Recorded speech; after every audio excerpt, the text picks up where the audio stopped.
যদি উজনি অসমত তিনি গগৈ একলগ হয় অসমৰ ৰাজনীতিত এটা মেজিক সৃষ্টি হৈ যাব মিৰাকল বুলি যাক কয় অসমৰ ৰাজনীতিত অকল ধুমুহা নহয়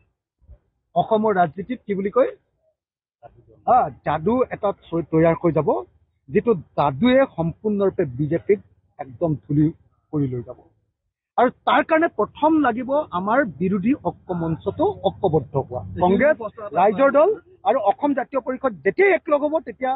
গৌৰৱ গগৈ অখিল গগৈ আৰু লুৰিণজ্যোতি গগৈ আমি একলগ হৈ যাম আৰু তিনি গগৈ যেতিয়া লগ হ'ব নহয় অসমীয়া মানুহৰ কনফিডেন্স আহি যাব নহয় কিয় এক যদি এক হলে সুমানি আহিব কি কয় সুনামি যদি এক যদি হয় তাহলে হবতো লাগে না নহয় কিয় তেওঁলোকে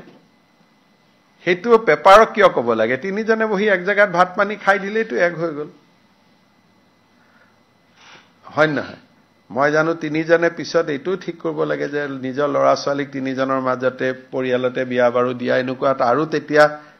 সম্পৰ্কটো আৰু ভাল হৈ যাব হয় নহয় গতিকে একদম পাৰ্মানেন্ট সম্পৰ্ক গঢ়ি তুলিব লাগে